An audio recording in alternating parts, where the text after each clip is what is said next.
റസൂലുള്ളാഹിയെ പ്രണയിക്കണേ, അള്ളാഹുവിന്റെ റസൂലിനെ ഇഷ്ടപ്പെടണേ. ആരെയാണ് പെണ്ണെ നീ പ്രേമിക്കേണ്ടത്? ആരെയാണ് ചീരക്കുഴിയിലുള്ള സഹോദരാ നീ പ്രണയിക്കേണ്ടത്?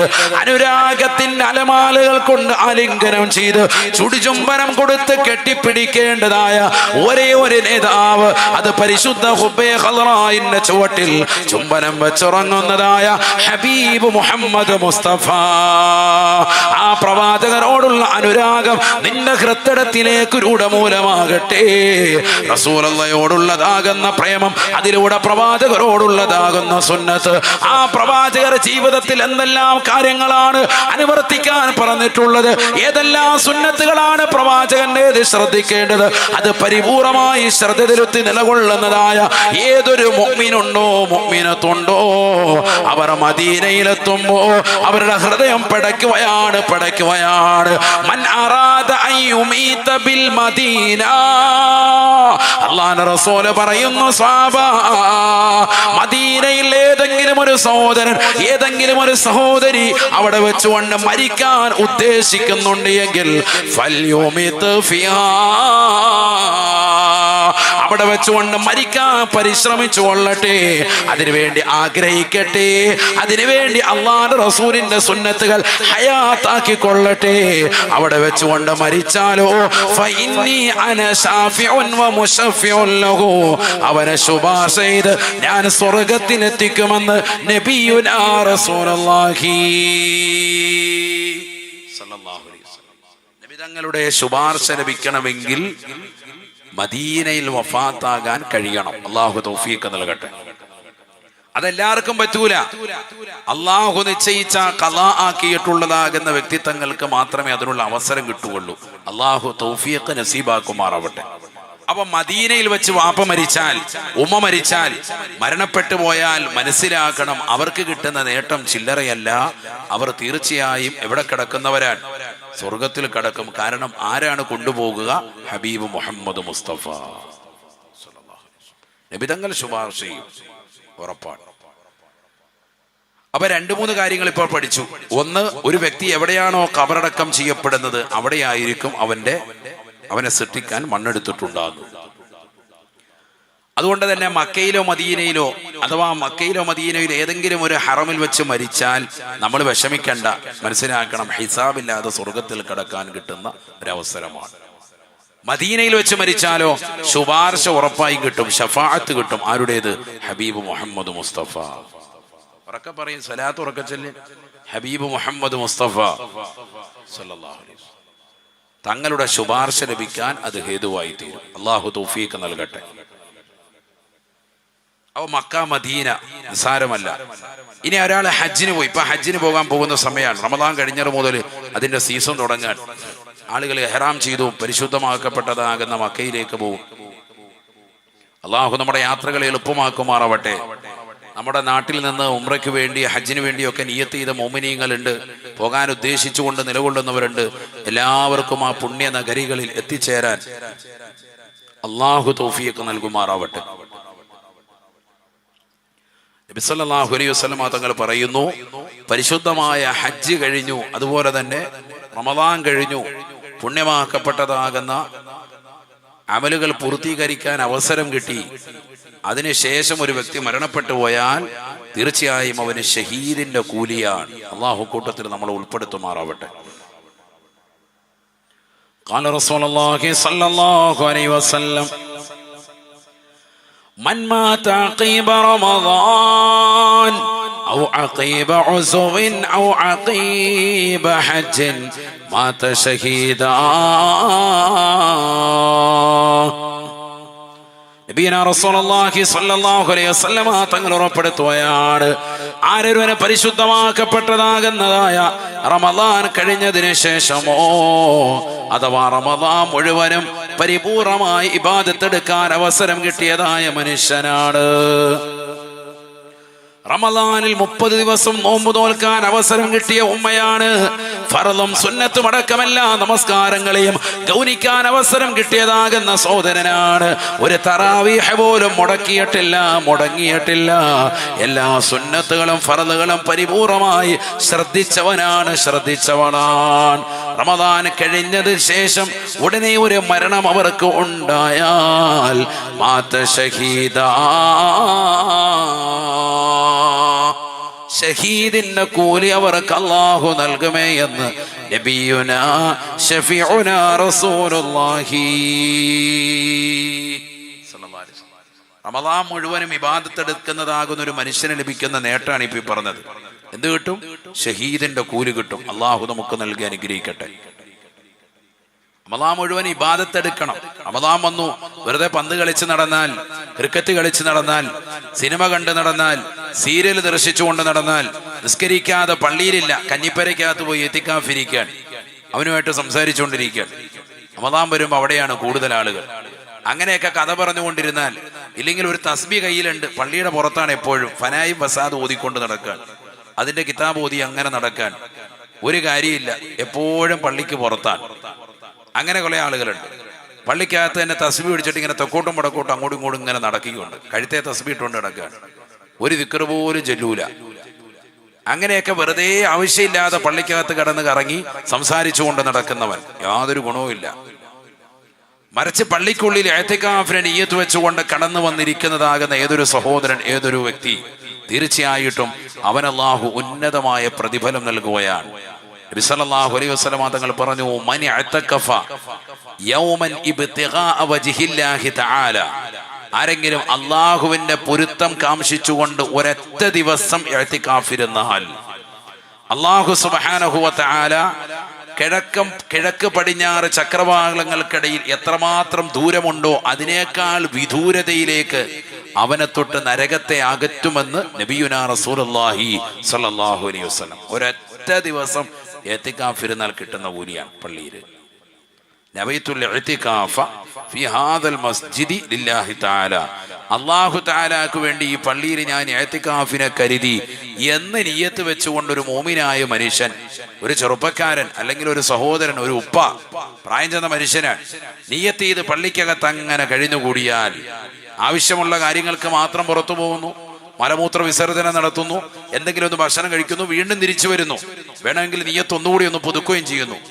നബൈതുൽ ഇഅ്തികാഫ് ഫി ഹാദൽ മസ്ജിദി ലില്ലാഹി തആല, അല്ലാഹു തആലാക്ക് വേണ്ടി ഈ പള്ളിയിലെ ഇഅ്തികാഫിനെ ഞാൻ കരുതി എന്ന നിയ്യത്തിൽ തന്നെ അങ്ങനെ ഒരു ദിവസം കഴിച്ചു കൂട്ടിയാൽ അവന് അല്ലാഹു നരകത്തെ അത്രമേൽ വിദൂരതയിലാക്കും. നരകത്തിൽ ഒരിക്കലും അവൻ കടക്കൂല എന്നാണ് പറഞ്ഞതിന്റെ താല്പര്യം. അല്ലാഹു തൗഫീഖ് നൽകുമാറാവട്ടെ. ആർക്കാണതിന് സാധിക്കുക? റമളാൻ വരികയാൻ, ഏറ്റവും കൂടുതൽ ഇഅ്തികാഫിരുന്നാൽ വലിയ പുണ്യം കിട്ടുന്നതായ മാസം. അല്ലാഹു തൗഫീഖ് നൽകുമാറാവട്ടെ. ആമീൻ പറയിൻ. അല്ലാഹുവേ തൗഫീഖ് നൽകണേ അല്ലാ, നീ തൗഫീഖ് നൽകണേ അല്ലാ.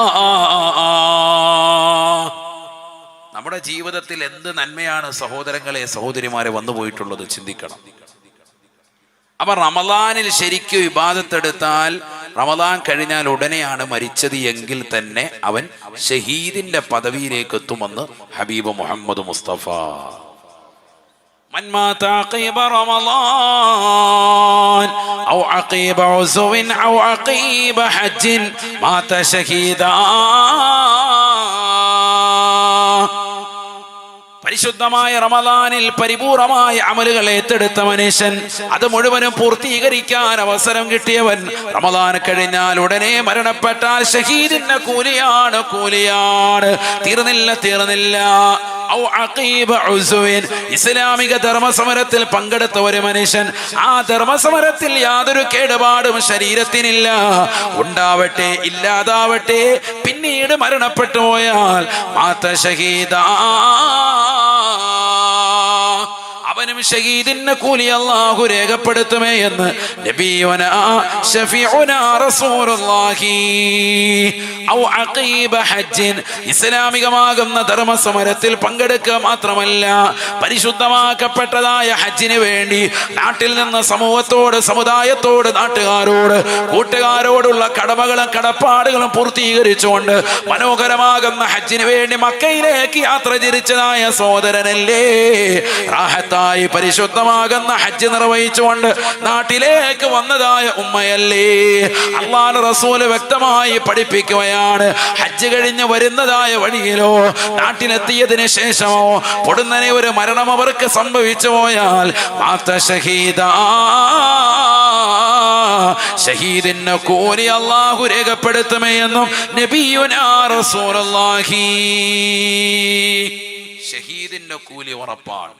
അല്ലാഹു തൗഫീഖ് നൽകട്ടെ. അപ്പൊ നമ്മൾ ഇസ്ലാമിക ധർമ്മസമരത്തിൽ പങ്കെടുത്ത് അതിൽ ശത്രുവിന്റെ വെട്ടേറ്റ് മരിക്കുന്നവന് മാത്രമല്ല, അതിൽ പങ്കെടുത്തിട്ട് പിന്നീട് ഉടനെ ഒരു മരണം സംഭവിച്ചാൽ പോലും ഷഹീദിന്റെ കൂലിയാണ്. മാത്രമല്ല, റമദാൻ മുഴുവനും ഇബാദത്തെടുത്ത ഒരു മനുഷ്യൻ അത് കഴിഞ്ഞ ഉടനെ മരണപ്പെട്ടു, അയാൾക്കും ഷഹീദിന്റെ കൂലിയാണ്. പരിശുദ്ധമായ ഹജ്ജ് കർമ്മം കഴിഞ്ഞു, ഉടനെ മരണം സംഭവിച്ചു പോയി, അയാൾക്കും ഷഹീദിന്റെ കൂലിയാണ്. മനസ്സിലാക്കണം. അല്ലാഹു തൗഫീഖ് നൽകുമാറാവട്ടെ. ഇതൊക്കെ ഉന്നതമായ പ്രതിഫലങ്ങൾ കരഗതമാക്കാൻ പറ്റുന്നതാണ്. റമദാൻ വരാൻ ശരിക്കും മുറുകെ പിടിച്ചോ. അത് കഴിഞ്ഞാൽ ഉടനെ മരണപ്പെട്ടാൽ തന്നെ ഷഹീദിന്റെ പദവി.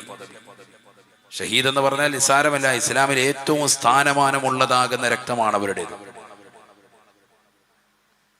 അള്ളാഹു നമുക്കതിന് തൗഫീഖ് നൽകുമാറാവട്ടെ. ആയത്ത് പറയുമ്പോൾ സൂറത്തു തൗബ, തൗബ സൂറത്ത് നമുക്കൊക്കെ അറിയാം അല്ലെ? എവിടെ ശ്രദ്ധിക്കണം, സഹോദരിമാർ ഉൾപ്പെടെ ഇവിടെ ശ്രദ്ധിക്കും. തൗബ സൂറത്ത് നമുക്കൊക്കെ അറിയാം. തൗബ സൂറത്ത്, ആ തൗബ സൂറത്തിന്റെ അവസാനത്തെ 2 ആയത്ത്, മഗ്രിബ് കഴിഞ്ഞും സുബഹി കഴിഞ്ഞിട്ടും നമ്മൾ ഓതാറുള്ള 2 ആയത്ത്, അത് 3 പ്രാവശ്യം ഓതണം. 3 പ്രാവശ്യം ഒരു മനുഷ്യൻ ഓതിയാൽ നാളെ ഈ സമയം വരെ മരണത്തെ പോലും തടുത്തു നിർത്താൻ ഇത് ഉപകരിക്കുമെന്ന് നബി മുഹമ്മദ് റസൂലുള്ളാഹി. തൗബ സൂറത്തായതുകൊണ്ട് തന്നെ അതിനെന്തില്ല, ബിസ്മില്ല, എന്ത് മാത്രമേ ഉള്ളൂ, അഊദ് മാത്രമേ ഉള്ളൂ. അതുകൊണ്ട് ഞാൻ ഓതിത്തരാം, ആ ഓതിത്തരുന്നത് നിങ്ങൾ ഏറ്റു ഓതുക ഇൻഷാ അല്ലാഹ്. അഊദു ബില്ലാഹി മിനശ് ശൈത്വാനിർ റജീം. ലഖദ് ജാഅകും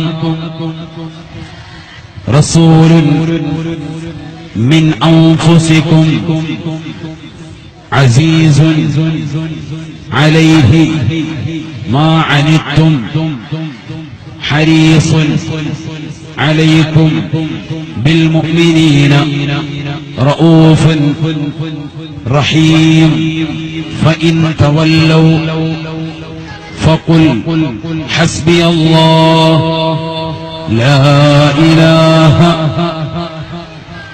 إلا هو عليه توكلت وهو رب العرش العظيم. ഇതിപ്പോ ഒരു വട്ടം ഓതിയത്. സൂറത്ത് തൗബയിലെ അവസാനത്തെ 2 ആയത്ത്. വീട്ടിൽ ചെല്ലുക, ഒളു എടുക്കുക, ഖുർആൻ എടുക്കുക, നേരെ സൂറത്ത് തൗബ മറിക്കുക. ആ തൗബയുടെ അവസാനത്തെ 2 ആയത്ത് അത് അടയാളം വെക്കുക. എന്നിട്ട് അടയാളം എങ്ങനെ വെക്കണം, ഖുർആൻ ചുരുട്ടി ചുരുട്ടി വീഡിയോ പോലെ ചില ആയവന്മാർ വെക്കും, അങ്ങനെ വെക്കരുത്. ഖുർആന്റെ പേപ്പർ തന്നെ മടക്കി വെക്കാൻ പാടില്ല. ഓരോ താത്തമാരൊക്കെ അങ്ങനെ ചെയ്യുന്നുണ്ട്, ഒക്കെ ശ്രദ്ധിക്കണം. അതബ് കേടാണ്. വേറെ പേപ്പർ എന്തെങ്കിലും വെക്കുക, അല്ലെങ്കിൽ വേറെ എന്തെങ്കിലും ഒരു കടലാസോടെ വെച്ചാൽ ഇത് തന്നെ ശുദ്ധിയുള്ളതായിരിക്കും. വെച്ചതിന് ശേഷം ആ 2 ആയത്ത് എല്ലാ ദിവസവും നമ്മൾ പാരായണം ചെയ്യാം 3 പ്രാവശ്യം. ഇപ്പൊ ഒരു വട്ടം ചെയ്തിട്ടുള്ളൂ, മനസ്സിലായോ? വീട്ടിൽ ചെല്ലുക, 2 പ്രാവശ്യം കൂടി ഓതണം. അങ്ങനെ ഓതിയാൽ നാളെ ഈ സമയം വരെ നമുക്ക് എന്താ ഉണ്ടാവൂല, ഒരു അപകടം ഉണ്ടാവൂല. പ്രത്യേകിച്ച് നമ്മളത് ചെല്ലേണ്ടത്. അല്ലാഹു തൗഫീഖ് നൽകട്ടെ. ഒരപകടം ഉണ്ടാവൂല. നിനക്ക് മറക്കാതെ നീ ഓതിയാൽ നിനക്ക് മരണം വരെ ഉണ്ടാവുകയില്ല. നബി മുഹമ്മദ് റസൂലുള്ളാഹി. അപ്പൊ കുറഞ്ഞ കാലഘട്ട ജീവിതമാണ് അള്ളാഹു നമുക്ക് നൽകിയിട്ടുള്ളത്. ആ ജീവിത കാലഘട്ടങ്ങളിൽ നന്മ ചെയ്യാൻ വേണ്ടിയിട്ടാണ് അള്ളാഹു നമ്മളെ ഈ ലോകത്തേക്ക് അയച്ചത്. വമാ ഖലഖതുൽ ജിന്ന വൽ ഇൻസ ഇല്ലാ ലിയഅ്ബുദൂൻ. മനുഷ്യ ജിന്നുവർഗത്തെ എന്നെ ആരാധിക്കാൻ വേണ്ടിയിട്ടാണ് ഞാൻ പടച്ചത് എന്ന് വിശുദ്ധ ഖുർആൻ അല്ലാഹു പറയാണ്. അല്ലാഹു സുബ്ഹാനഹു വ തആല ഈ പറഞ്ഞ ഒരാശയത്തിലേക്ക് നമ്മൾ ആരെങ്കിലും എത്തിയിട്ടുണ്ടോ എന്ന് നമ്മുടെ ജീവിതം ചേർത്ത് വെച്ചുകൊണ്ട് ചിന്തിക്കണം. നമ്മളൊക്കെ കറക്റ്റായി നിസ്കരിക്കുന്നവരാണോ? റമദാനിലെ നോമ്പുകൾ നമുക്ക് ഇനിയും നോറ്റുവീട്ടേണ്ടതായിട്ടുണ്ടോ? പ്രായപൂർത്തി എത്തിയ തലം മുതൽ എത്ര നോമ്പ് ഖളാ ആയിട്ടുണ്ട്? ഇപ്പോൾ അതൊക്കെ ചിന്തിക്കണം. കാരണം കാലം വളരെയേറെ മുസീബത്ത് നിറഞ്ഞ കാലഘട്ടമാണ്, തിന്മയിൽ അധിഷ്ഠിതമായ കാലഘട്ടമാണ്. എവിടെ നോക്കിയാലും ഏതെല്ലാം രീതിയിൽ കണ്ണ് എടുത്ത് നോക്കിയാലും അവിടെയൊക്കെ ഹറാമ് പ്രചരിക്കുന്ന, വ്യാപകമായി പ്രചരിക്കുന്ന ഒരു കാലഘട്ടമാണ്. നന്നാവുക എന്ന് പറയുന്നത് വളരെ പ്രയാസകരമായ ഒരു കാലഘട്ടം. കാരണം തിന്മയിലേക്ക് പോകാൻ എല്ലാ സൗകര്യങ്ങളും എത്തിപ്പെട്ട ഒരു കാലഘട്ടം, തിന്മ ചെയ്യുന്നവരെ ഇഷ്ടം വെക്കുന്ന ഒരു കാലഘട്ടം. അങ്ങനെയാണല്ലോ. ഒരു സിനിമാ പാട്ട് 10 പേരുടെ മുന്നിൽ പാടുന്നവനെ വലിയ ഇഷ്ടമാണ് ഇപ്പൊ എല്ലാവർക്കും. പണ്ടങ്ങനെയല്ല. 10 പേര് കൂടുന്ന ഒരു മജ്‌ലിസിൽ നമ്മുടെ മക്കൾ ആരെങ്കിലും വന്നിരുന്നിട്ട് ഒരു ഫാത്തിഹ ഓതുകയാണെങ്കിൽ പണ്ട് കാലത്ത് പ്രോത്സാഹിപ്പിക്കും. ഇപ്പൊ അതല്ല. ഇപ്പൊ എല്ലാവരും കൂടുമ്പോൾ ഒരു പ്രോഗ്രാമിൽ എന്താ ചെയ്യുക? മകളെ അർദ്ധനഗ്നയാക്കി കൊണ്ടുവന്നിട്ട് ചെറിയ കുട്ടികൾ 5ാം ക്ലാസ്സിലും 10ാം ക്ലാസ്സിലും ഒക്കെ പഠിക്കുന്ന കുട്ടികളെ കൊണ്ടുവന്നിട്ട് അവരെ ഡിസ്കോ ബ്രേക്ക് കളിപ്പിക്കുകയാണ്. 10 പേരുടെ മുന്നിൽ കൊണ്ടുവന്ന് പാട്ട് പാടിക്കുകയാണ്, സിനിമാ പാട്ട് പാടിക്കുകയാണ്. ഇത് പാടുന്നത് കേൾക്കുമ്പോൾ ബാക്കിയുള്ളവരെല്ലാം നല്ല സൂപ്പർ, എൻ്റെ മോൾ അടിപൊളി എന്ന് പറയുന്ന ഘട്ടത്തിലെത്തി. എവിടെയാണ് ഇപ്പോൾ ഒരു ഫാത്തിഹ സൂറത്ത് ഓദിക്കുന്നത്? എൻ്റെ മോൾക്ക് യാസീൻ ഓതാൻ അറിയാം ഉസ്താദെ, അല്ലെങ്കിൽ നല്ലതുപോലെ സൂറത്തുൽ കഹ്ഫ് ഓതും ഉസ്താദെ എന്ന് സ്വന്തം മക്കളെ കൊണ്ടുവന്ന് ഉസ്താദുമാരുടെ മുന്നിൽ കൊണ്ടുവന്ന് പറയുന്ന ഒരു ഘട്ടം ഇന്നുണ്ടോ? ചിന്തിക്കുക. ഖുർആനുമായി യാതൊരു ബന്ധവുമില്ല. എൻ്റെ മകൾ 5 വഖത്ത് നമസ്കാരം കൃത്യമായി നിർവഹിക്കുന്നുണ്ട്, അല്ലെങ്കിൽ എൻ്റെ മകൾ നല്ല സാലിഹത്താവണം, നിസ്കാരമുള്ളവനാകണം, അതിനുവേണ്ടി ഉസ്താദ് ദുആ ചെയ്യ് എന്ന് പറയുന്ന രക്ഷിതാക്കൾ എത്ര പേരാണ്? നമ്മളെന്താ പറയുന്നത്? എൻ്റെ മകൻ IAS എടുക്കണം, IPS എടുക്കണം, IFS എടുക്കണം, എൻ്റെ മകൻ എങ്ങനെയെങ്കിലും പരീക്ഷയിലൊക്കെ ജയിക്കണം. ദുനിയാവാണ് നമ്മുടെയൊക്കെ പിന്നിലുള്ള ലക്ഷ്യം. ആഖിറം ആരും ചോദിക്കുന്നില്ല, പറയുന്നില്ല. വളരെ ഖേദകരമാണ്. നമ്മുടെ മക്കളെ ഒന്ന് സാലിഹാക്കി കിട്ടാൻ, എൻ്റെ ഈ മകളൊന്ന് സാലിഹായി തരണം, എൻ്റെ മകനൊന്ന് സാലിഹാവണം, ദുആ ചെയ്യണം. ഞാൻ എൻ്റെ സദഖ അതിനുവേണ്ടിയാണ് നൽകുന്നത്. ഞാൻ ഈ പൈസ നിക്ഷേപിക്കുന്നത്, ബക്കറ്റിലിടുന്നത് എൻ്റെ ആഖിബത്ത് നന്നാവണം, എൻ്റെ അന്ത്യം നന്നാവണം. പണ്ട് കാലങ്ങളിൽ എല്ലാവരും നിയ്യത്ത് വെച്ചിരുന്നതാണ്. ഇന്ന് നമുക്ക് ബിസിനസ് അഭിവൃദ്ധിപ്പെടണം, ദുനിയാവ് കിട്ടണം, നല്ലൊരു കച്ചവടം റാഹത്താവണം. ഇത് ഇടുന്നതിനേക്കാൾ കൂടുതൽ ഇങ്ങോട്ട് കിട്ടണം, പൈസ മതി. അതാണ് നമ്മുടെ ലക്ഷ്യം. ആഖിറം ആരും ലക്ഷ്യമാക്കുന്നില്ല. എല്ലാവരുടെ അവസ്ഥയാണ് ഈ പറയുന്നത്, നമ്മൾ ഓരോരുത്തരുടെയും അവസ്ഥ. എന്തുകൊണ്ട് ഇത്രയേറെ ദുനിയാവിനെ നമ്മൾ വല്ലാതെ പ്രണയിച്ചു, ആഖിറം നമ്മൾ നഷ്ടപ്പെടുത്തി കളയുകയാണ്. അള്ളാഹു നമ്മളെ കാത്തു സംരക്ഷിക്കട്ടെ. നിസ്കാരം ഏറ്റവും മഹിതമായ അമലാണ് സഹോദരങ്ങളെ. നമ്മുടെ ജീവിതത്തിൽ കിട്ടുന്ന ഏറ്റവും ശ്രേഷ്ഠമാകുന്ന അവസരങ്ങൾ അത് പരിപൂർണമായി ദീനിനു വേണ്ടി ഉപയോഗിക്കണം. നമ്മുടെ യുവത്വ കാലഘട്ടം, പ്രത്യേകിച്ച് സഹോദരങ്ങളോട്, സഹോദരിമാരോട് സ്നേഹത്താൽ ഓർമ്മപ്പെടുത്താൻ റമദാൻ വരികയാണ്. റമദാനിന് മുന്നോടിയായി കഴിഞ്ഞുപോയ നമസ്കാരങ്ങളിൽ പ്രായപൂർത്തി എത്തിയ തലം മുതൽ എത്രയോ നമസ്കാരങ്ങൾ ഖളാ വിട്ടാനുണ്ട്, നിസ്കരിക്കാതെ വൃഥാവിലാക്കി കളഞ്ഞതുണ്ട്. അത് ഖളാ വീട്ടുന്നതിനോടൊപ്പം ഇനിയുള്ള ഓരോ ബാങ്ക് മുഴങ്ങുമ്പോഴും നിന്റെ ഹൃദയം തുടിക്കണം, പള്ളിയിലേക്ക് പോകാൻ നിന്റെ മനസ്സ് കൊതിക്കണം.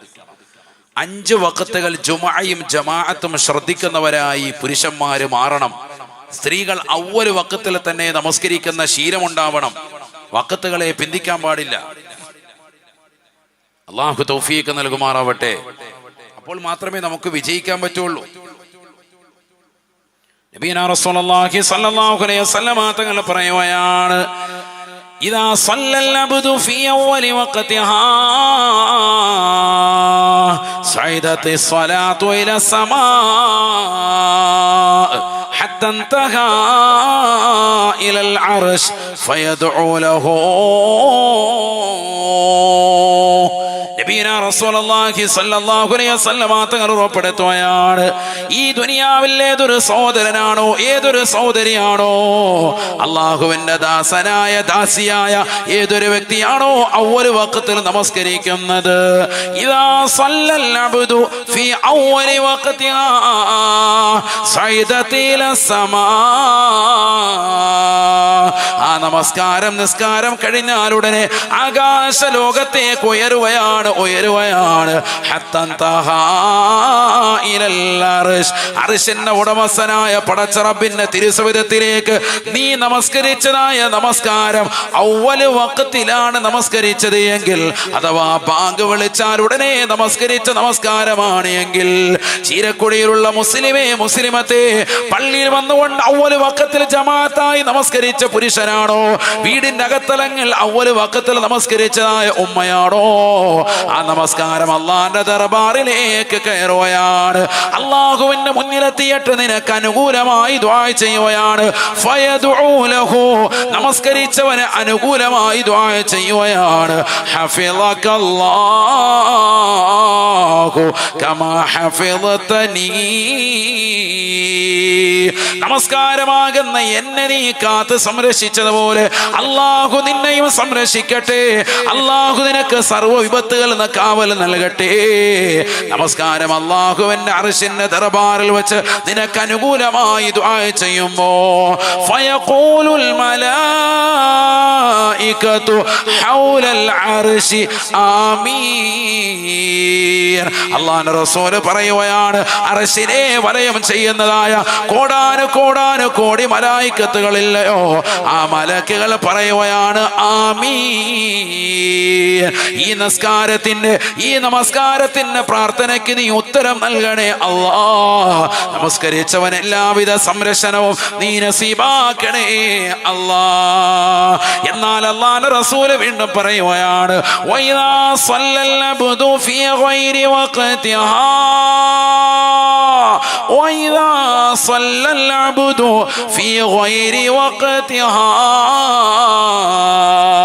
നമസ്കാരം അതിന്റെ സമയത്ത് നിർവഹിക്കാത്തതായ ഏതൊരു സഹോദരനുണ്ടോ സഹോദരിയുണ്ടോ, എത്രയോ മുസ്ലിം ചെറുപ്പക്കാരാണ് ഇന്ന് നമസ്കാരത്തെ നിസ്സാരമാക്കുന്നത്. നിന്റെ ജീവിത വിജയത്തിന്റെ നിദാനമാണ് ശരീരം കൊണ്ട് ചെയ്യുന്നതായ ആരാധന കർമ്മങ്ങളിലെ ഏറ്റവും മഹനീയമായത് നമസ്കാരമാണ്. അതല്ലാതെ മറ്റൊരു അമലുമല്ല എന്ന് നീ അറിയണേ. പാവപ്പെട്ടവന്റെ കണ്ണീരപ്പാനും നിരാലംബർക്ക് അവലംബമാകാനും നിരാശരർക്ക് ആശ്രയത്വം കൊടുക്കാനും പരിശുദ്ധമായ ഹജ്ജ് ചെയ്യാനും ഉംറ നിർവഹിക്കാനും നിന്റെ ജീവിതത്തിൽ നോമ്പുകൾ നോറ്റുകൊണ്ട് വീടാനും ഒക്കെ അതെല്ലാം അടുത്തതാകുന്ന ഭാഗമാണ്, അടുത്ത പാർട്ടാണ്. നിന്റെ ജീവിതത്തിൽ മുസ്ലിമാണോ, അള്ളാഹുവിനെ കൊണ്ട് വിശ്വസിച്ചവനാണോ, അന്ത്യദിനം കൊണ്ട് വിശ്വസിച്ചവനാണോ, എന്നാൽ ആദ്യമായി നിന്റെ ജീവിതത്തിലേക്ക് കടന്നു വരേണ്ടത് നിസ്കാരമാണ്. അലാമത്തു ബൈനൽ മുസ്ലിമി വൽ കാഫിർ, മുസ്ലിമായ മനുഷ്യന്റെയും കാഫിറിന്റെയും ഇടയിലുള്ള ഒരേ ഒരു തിരിച്ചറിവിന്റെ അടയാളം, ഐഡന്റിറ്റി, അത് പേരിലല്ല. ആധാർ കാർഡിൽ മുസ്ലിം ആയതുകൊണ്ടല്ല, റേഷൻ കാർഡിൽ പേര് മുസ്ലിം ആയതുകൊണ്ടല്ല, പാൻ കാർഡിൽ മുസ്ലിം ആയതുകൊണ്ടല്ല, പാസ്പോർട്ടിൽ മുസ്ലിം നാമധാരി ആയതുകൊണ്ടല്ല. അവിശ്വാസിയും മുസ്ലിമിന്റെയും ഇടയിലുള്ള ഒരേ ഒരു ഐഡന്റിറ്റി അത് നിസ്കാരമാണെന്ന് നബിയുനാ റസൂലുള്ളാഹി. ആ നമസ്കാരത്തെ അവ്വൽ വഖത്തിലാണ് നമസ്കരിക്കേണ്ടത്. ബാങ്ക് വിളിച്ചാൽ ഉടനെയുള്ള നമസ്കാരം അത് പരിശുദ്ധമായ ഇസ്ലാമിൽ പെട്ടതാണ്. അത് ഇസ്ലാം സ്വീകരിക്കുന്നതായ ശ്രേഷ്ഠതയുള്ള അടയാളമുള്ളതായ വ്യക്തമാണ്. അല്ലാഹുവിന്റെ റസൂൽ ലോകത്തോട് പറയുകയാണ്, വൈദാ സല്ലൽ അബ്ദു ഫീ ഗൈരി വഖതിഹാ, നമസ്കരിക്കുന്നുണ്ട് പക്ഷേ സമയത്തല്ല തോന്നുമ്പോഴുള്ള നമസ്കാരമാണ്. എല്ലാ തിരക്കുകളും കഴിഞ്ഞുള്ള നമസ്കാരമാണ്. അവന്റെ പഠിപ്പ് കഴിഞ്ഞിട്ടുള്ള നമസ്കാരമാണ്. അവന്റെ വിദ്യാഭ്യാസം നുകർന്നു കൊടുത്തിട്ടുള്ള നമസ്കാരമാണ്. അവന്റെ ജോലി തിരക്കുകൾ കഴിഞ്ഞിട്ടുള്ള നമസ്കാരമാണ്. അടുക്കളയിലെ എല്ലാ ജോലികളും തീർത്തിട്ട് ളുഹർ നമസ്കാരം അസ്റിലേക്ക് വെച്ച് പിന്തിപ്പിക്കുന്നതായ എത്രയോ സഹോദരിമാരില്ലേ. രാവിലെ സുബഹി നമസ്കാരം പള്ളിയിൽ പോകും, എന്നിട്ട് ളുഹറും അസ്റും മഗ്രിബും ഇശാവും ഒക്കെ പിന്നീട് രാത്രിയിൽ വന്നുകൊണ്ട് നമസ്കരിക്കുന്ന ചെറുപ്പക്കാരില്ലേ, ബിസിനസ്സുകാരില്ലേ. അല്ലാഹുവിന്റെ റസൂൽ പറയുകയാണ്, ആ നമസ്കാരം അല്ലാഹുവിന്റെ ദർബാറിലേക്ക് നിസ്കാരം കഴിയുമ്പോൾ ഉയരാൻ ശ്രമിക്കും, പക്ഷേ സമയത്ത് നമസ്കരിച്ചതായ നമസ്കാരത്തെ പോലെ അതിന് പ്രകാശമില്ല. അത് പരിപൂർണമായി ഇരുൾ മുറ്റപ്പെട്ടതായ നമസ്കാരമാണ്. തുറദ്ദുൽ മലായികതു സ്വലാത്തഹു, മലക്കുകൾ അവന്റെ നമസ്കാരത്തെ തിരിച്ചയക്കുകയാണ്. ഒന്നാം ആകാശത്ത് കാത്തിരിക്കുന്ന മലക്കുകൾ കോടാനുകോടി മലക്കുകളല്ലേ ആകാശത്തുള്ളത്. അല്ലാഹുവിന്റെ റസൂല് പറഞ്ഞില്ലേ, മാഫിസ് സമാഇ മൗദിഉ ഖദമിൻ ഇല്ലാ വഫിയാ മലായിക. ആകാശലോകത്തൊരു ചവിട്ടടി വെക്കാനുള്ള സ്ഥലമില്ല സ്വഹാബ, അവിടെയെല്ലാം മലക്കുകളാണ്, മലക്കുകളാണ്. ഒന്നാം ആകാശത്തേക്ക് നിന്റെ നമസ്കാരം ഉയരുമ്പോൾ തന്നെ ഇരുൾമുറ്റിയ നമസ്കാരത്തെ മലക്കുകൾ എടുക്കുകയാണ്. യുലഫു കമാ യുലഫു സൗബൽ ഖലിഫോ, പഴയ തുണി ചുരുട്ടുന്നത് പോലെ നിന്റെ നമസ്കാരത്തെ ചുരുട്ടുകയാണ്, ചുരുട്ടുകയാണ്. തുറത്തുൽ മലായികതു അലാ സാഹിബിഹി, ആ നമസ്കരിച്ചവന്റെ മുഖത്തേക്ക് അത് തിരിച്ചറിയുകയാണ്. നഊദു ബില്ലാഹ്. എത്രയെത്ര നമസ്കാരമാണ് ചീരക്കുടി ജമാഅത്തിലുള്ള മുസ്ലിമേ, പ്രിയപ്പെട്ട ഉമ്മമാരെ, ഈ രീതിയിൽ വൃഥാവിലായി പോയിട്ടുള്ളത്. നമസ്കാരത്തെ മനഃപൂർവ്വം പിന്തിപ്പിച്ചവരില്ലേ? സിനിമ കാണുന്നതിന് വേണ്ടി, സീരിയൽ തീരുന്നതിന് വേണ്ടി, പന്തുകളി ഒന്ന് കണ്ട് രസിക്കുന്നതിന് വേണ്ടി, മോശപ്പെട്ട സിനിമകൾ കണ്ട് രസിക്കുന്നതിന് വേണ്ടി, അശ്ലീലമാക്കപ്പെട്ട തലത്തിലേക്കുള്ള യാത്രകളുടെ സൗകര്യങ്ങളെല്ലാം തീരുന്നതിന് വേണ്ടി ആ യാത്രകൾ മുഴുവനും തീരട്ടെ എന്ന് പറഞ്ഞ് കാത്തിരുന്നതായ സമൂഹമല്ലേ? എത്രയെത്ര സഹോദരിമാരാണ്, ചെറുപ്പക്കാരാണ് കല്യാണത്തിന്റെ പേരിൽ ദിവസങ്ങളോട് നമസ്കാരത്തെ വൃഥാവിലാക്കിയില്ലേ? 4-5 ദിവസമായിട്ട് ശരീരത്തിലേക്ക് ആഭരണങ്ങൾ അണിഞ്ഞുകൊണ്ട് നിലകൊള്ളുന്ന പുതിയ പെണ്ണേ, നിന്റെ ളുഹർ എവിടെ പോയി? നിന്റെ അസർ എവിടെ പോയി? നിന്റെ മഗ്രിബ് എവിടെ പോയി? നിന്റെ നമസ്കാരങ്ങളെ നീ വൃഥാവിലാക്കിയവളല്ലേ? ആവശ്യമില്ലാത്ത നമസ്കാരത്തെ പിന്തിപ്പിച്ച മനുഷ്യനല്ലേ? പന്ത് കളിക്കാൻ വേണ്ടി ടർഫിലേക്ക് മഗ്രിബിന്റെ സമയത്ത് ഇറങ്ങി ഓടുന്ന മുസൽമാനായി ഇന്നത്തെ തലമുറ മാറിയില്ലേ? തൊട്ടപ്പുറത്തെ പള്ളിയിൽ നിന്ന് ബാങ്ക് മുഴങ്ങുകയാണ്, ഹയ്യാല സ്വലാ ഹയ്യാലൽ ഫലാഹ് അസ്സലാത്തു ഖൈറും മിനൻ നൗം. മഗ്രിബ് മുതൽ സുബഹിയുടേതാകുന്ന ബാങ്ക് മുഴങ്ങുന്നത് വരെ ടർഫിൽ കളിച്ചുകൊണ്ട് നിലകൊള്ളുന്ന മുസ്ലിം ചെറുപ്പക്കാരില്ലേ? റമദാൻ വരുകയാണ്, തറാവീഹ് നമസ്കരിക്കുന്ന എത്ര പേരാണ്? മഗ്രിബ് നമസ്കാരത്തെ ശ്രദ്ധിക്കുന്നവർ എത്ര പേരാണ്? ഇശാ നമസ്കാരത്തെ ഗൗനിക്കുന്നവർ എത്ര പേരാണ്? പന്ത് കളിയെ പരിപൂർണമായി ശ്രദ്ധ കേന്ദ്രീകരിക്കുന്ന എത്ര മുസൽമാന്മാരാണ്? അതിനൊക്കെ പണം കൊടുക്കാൻ നിന്റെ കയ്യിൽ ഇഷ്ടമുള്ള പണമുണ്ടല്ലേ? അള്ളാന്റെ ദീനിന് വേണ്ടി ചോദിക്കുമ്പോ പള്ളിയിലെ മാസവരി പോലും കുടിശ്ശികയായി കിടക്കുന്ന മുസൽമാന് ടർഫിൽ പന്ത് കളിക്കാൻ ആയിരങ്ങൾ കൊടുക്കാൻ ഇഷ്ടം പോലെ ഉള്ളവനാണ്. എത്രയോ സിനിമകൾ കാണാൻ കോടിക്കണക്കിന് രൂപ കൊടുക്കാൻ അവനും കുടുംബവും തയ്യാറാണ്. ഏത് സിനിമാ താരത്തിന്റെ കൂടെ നിന്ന് ഫോട്ടോ എടുക്കാൻ, അതിനുവേണ്ടി ലക്ഷങ്ങൾ മുടക്കാൻ അവൻ തയ്യാറാണ്, തയ്യാറാണ്. പരിശുദ്ധമായ ദീനിനെ തൃണവൽഗണിച്ചുകൊണ്ട്, നമസ്കാരങ്ങൾ അവഗണിച്ചുകൊണ്ട്, കളിച്ചും രസിച്ചും രമിച്ചും ഈ ദുനിയാവിൽ അടിച്ചു പൊളിച്ച് കഴിഞ്ഞു കൂടിയവനല്ലേ? അല്ലാഹുവിന്റെ റസൂല് വ്യക്തമായി പറയുകയാണ്, ആ നമസ്കാരം അവനിൽ നിന്ന് സ്വീകരിക്കുകയില്ല. നിനക്ക് തോന്നുമ്പോഴുള്ള നമസ്കാരം അല്ലാഹ്ക്ക് വേണ്ടേ വേണ്ട. ആ നമസ്കാരം നിന്നെ ചാരത്ത് വന്നുകൊണ്ട് നിനക്കെതിരായി ദുആ ചെയ്യുകയാണ്. ലയ്യഅകല്ലാഹു കമാ ലയ്യതനീ, അല്ലാഹു നിന്നെ പാഴാക്കട്ടടാ. പടച്ചറപ്പിൻ്റെതാകുന്ന അമലുകളെ, പടച്ചറപ്പിൻ്റെതാകുന്ന നമസ്കാരങ്ങളെ അല്ലാഹു ഏറ്റവും ശ്രേഷ്ഠതയുള്ളതാണെന്ന് വ്യക്തമാക്കി ഖുർആനിലൂടെ പഠിപ്പിച്ചതായ നമസ്കാരം എന്ന മഹിതമാകുന്ന അമലുകളെ പരിപൂർണമായി നഷ്ടപ്പെടുത്തി കളഞ്ഞവനല്ലേ? അല്ലാഹു നിന്റെ ജീവിതത്തിൽ പ്രയാസങ്ങൾ നൽകട്ടെ എന്ന് നിസ്കാരം തന്നെ നിനക്കെതിരായി ദുആ ചെയ്യുമേ എന്ന് നബിയുനാ റസൂലുള്ളാഹി. ഇന്ന് എത്രയെത്ര